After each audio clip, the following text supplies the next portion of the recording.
Today I'm going to discuss how to do a warm-up for track and field athletes, as well as how to do the warm-up for the races for those athletes. Directly from trackandfieldcoach.com, the warm-up is designed to elevate body temperature, improve blood flow to the muscles, increase body awareness, stimulate the nervous system, create a greater range of motion in the muscles needed for the training session, and decrease the risk of injury. The nervous and musculoskeletal systems that generate force are activated more rapidly to generate force with a proper warm-up protocol.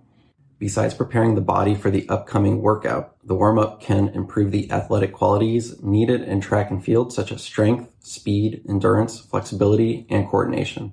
Event-specific exercises should be included in the warm-up routine to reinforce the skills needed in a particular event area. Each event group will have specific warm-up exercises to prepare for the training session. I'm going to break up the warm-up progression into 3 stages with an optional stage you can add. For the first stage of the warm-up, start by getting the entire body warm and heart rate up with an easy zone 1 or zone 2 jog. For my warm-up progression today, I'm going to start with an easy 800-meter jog. This easy jog should be anywhere from half a mile to 2 miles, and this will depend on how fit the athlete is and how much mileage he or she's putting in. Since I'm only logging about 15 to 20 miles a week right now, I'm only going to warm up for 800 meters. But in the past, when I was fitter and when I was logging a weekly mileage of 60 to 70 miles a week, a 2-mile warm-up was optimal because a fitter and higher mileage athlete will be able to handle the load without any detriment to the performance he or she's about to undertake. And it's also worth mentioning that this additional mileage will help assist the athlete in obtaining those larger weekly mileage goals of 60 to 70 miles per week in my case, or in the case of elite athletes or athletes who train longer distances, they're sometimes trying to run in excess of 120 miles per week. So the warm-up could actually help complement the mileage goals that those athletes have. The warm-up routine will start with total body movements and progress to event-specific activities. The initial exercises in the warm-up are controlled, low-intensity movements, focusing on flexibility and proper mechanics with short rest periods. And as the warm-up progresses, higher intensity exercises with more dynamic movements increase the body's range of motion and stimulate the nervous system in preparation for the training session. Dynamic sprint drills with varying intensity and motion will increase body awareness and improve the physical qualities needed for training. The final phase of the warm-up will include event-specific exercises that prepare the event for the training session or race. So once the first stage of easy jogging is complete, it's time to go into the next stage. The most common warm-up progression for track and field athletes includes an active warm-up followed by a dynamic warm-up. Besides focusing on only running type movements, things such as jumps, medicine ball throws, jump throw combinations, hurdle mobility, calisthenics, and bodyweight exercises can be included in the warm-up routine. Distance runners often use active warm-up exercises after an easy run to develop strength, speed, coordination, and flexibility, and studies have shown that endurance athletes can exercise longer and at a higher intensity with proper warm-up. We're going to call this next progression stage the active warm-up. So I'm going to go straight into a dynamic warm-up today, but I'm going to still explain some of the common protocols that you can use should you choose to add an active warm-up stage. Athletes would typically perform active flexibility movements and low-intensity dynamic exercises at a slow rate of speed, focusing on good mechanics. Typically, they would pick 5 to 10 exercises, and each one is performed on a 20 to 40 meter stretch with little or no rest in between movements. Some sample active warm-up exercises can include the backwards lunge, forward lunges, inchworm, walking hamstring stretch, walking quad stretch, forward skip with arm circles. This list is not fully exhaustive, so each athlete or coach can cater to their needs, focus, and goals. So here I just finished my easy jog, so now I'm going to start my dynamic warm-up. I'm going to start with high knees. High knees activate your quadriceps, hamstrings, calves, glutes, and hip flexors, and they help improve muscular endurance, balance, and coordination in these muscles.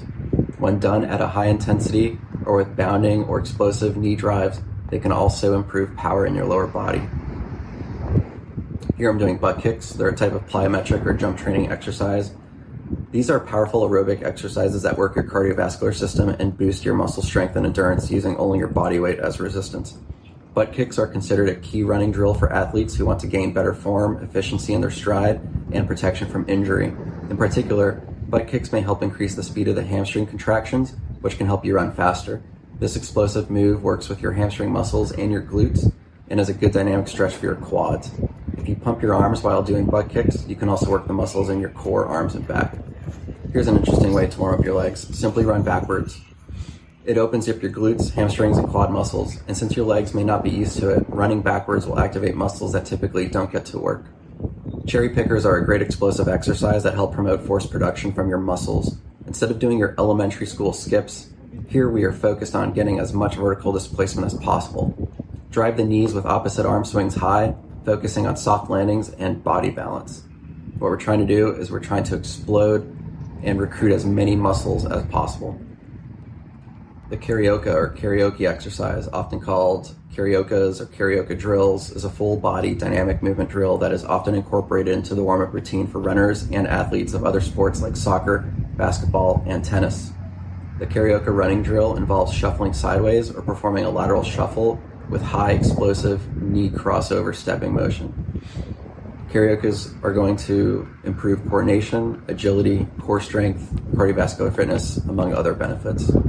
They're also going to increase the blood flow overall, elevate heart rate. It's going to activate the legs, core, glutes, upper body muscles, improves coordination and agility, improves speed, increases hip mobility and lateral hip stability, strengthens the calves and small muscles in the lower leg and hips that support lateral movement, engages the core and pelvic floor muscles, gets the neuromuscular system firing, and reduces ground contact time while running by promoting a midfoot striking. It's a great dynamic warm-up exercise because it activates the glutes, hamstrings, calves, tibialis anterior, fibularis longus and brevis, obliques, rectus abdominis, spinal extensors, deep core muscles, pelvic floor muscles, and hip flexors, in addition to muscles in the upper body. Because the karaoke running drill utilizes a crossover step, you must activate the core, adductors, inner thigh muscles, hip adductors, and rotators like the gluteus medius, piriformis, and the gluteus minimus. The Frankenstein walk, or walking toe touch, is a type of dynamic movement that will stretch the hamstrings and calves. This is a simple movement to learn and is great to perform as a warm-up before activity or as an exercise option. And this next one I call fast feet. I learned this one from my triathlon mentor over a decade ago, and I love to incorporate it into my track and race warm-ups. Here I'm trying to move my feet up and down as fast as possible in an effort to make the brain work the signal pathways for muscle recruitment as fast as possible. It will make your typical 160 to 190 steps per minute runner perceive the running cadence to be slower than it is, which in turn will help promote a faster running cadence. So those are the dynamic warm-ups that I use. Don't think of this as a hard prescription, but as a guide of what to look for when developing your own warm-up routine for your hard sessions and races. You may have noticed that I ran most of the drills a short distance, about 10 meters, at least 2 times each, but you can take a longer 20 meter or 40 meter stretch and run each one once if that works better for you. Also notice that I'm not taking long breaks in between each one. I'm trying to warm up my muscles. Getting your heart rate and breath rate up is the goal. It should get a conversational level of arousal. Another theme you may have noticed is that these movements are very exaggerated movements to how a steady pace run is going to look like. That's part of these exercise movements' purposes. By moving in ranges of motion greater than your workout session and by producing force, production levels greater than the demands that your workout session is going to require, you're going to make the body feel as if the training session or race is easier by comparison. All right, once you finish the dynamic warm-ups, you're going to move into the sports-specific phase. Since I'm running a 5K for my race, and today I'm just going to do 3 1-mile repeats, my sport-specific phase is going to be running. I'm going to run 100-meter striders. So striders are sprints that are done at fast paces aimed to make you a more efficient runner. They're fast in nature, somewhere around mile race pace, slightly faster, slightly slower, depending on where you are in your training. Striders are typically 50 to 100 meters in length, with as much recovery as you need in order to run the next strider faster with better form. I usually just walk 100 meters back and call it good for my rest. Since I'm running a 7:31 mile pace for my workout today, I'm going to run my striders at about 2 to 2.5 miles per minute faster. Today I got as fast as 4:45 pace on my striders. From the starting line, I don't explode immediately into my top speed. Instead, I'm going to start at my 5K pace and I'm going to slowly accelerate into my fastest pace at about 10 seconds into the strider. I'm only going to hold that top pace for about 5 seconds, and then I'll begin a smooth deceleration to stop at the 100-meter mark. And I'll repeat these about 4 to 6 times. The benefit of striders is that it's highly sport specific to running. Striders help you open up and allow your legs to go through their full range of motion. Your hips extend, your arms drive, and your legs run through their full capacity. Striders are great for when you feel sluggish or when your body is stuck in the same old pace. Striders are amazing at helping you work on your running form. Nothing says good form like running fast. When you run fast for such a short duration, you're able to work on driving your knees, pumping your arms, and landing on your forefoot. So to recap, the track or race day warm-up is a 3 to 4 stage process. Stage 1 is going to be your slow zone 1, zone 2, 800 meters to 2-mile jogs. Stage 2 is going to be your active warm-up if you want to incorporate that stage into your protocol. And stage 3 is going to be the dynamic warm-up.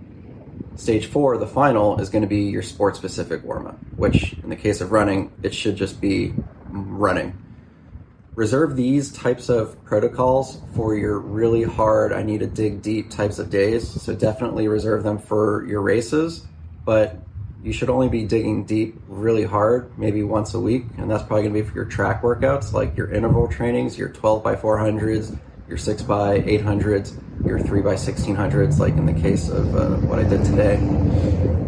And the other reason you may not want to use them is because there is a 20-minute investment to putting in, and the benefit of the warm-up is to help you reach peak performance levels that most of your workouts should not be requiring from you. The other benefit is that there's a psychological value to having this 20-minute routine.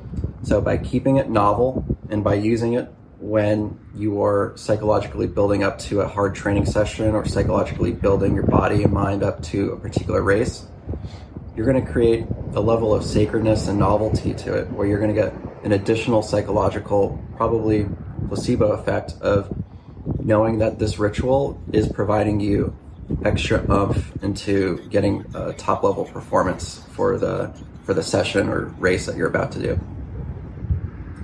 So although I showed you the 20 minutes prior warm-up stuff that you can do, your preparation for the race or these hard sessions should really begin not 20 minutes prior to your session or race, but really 1 to 4 weeks prior.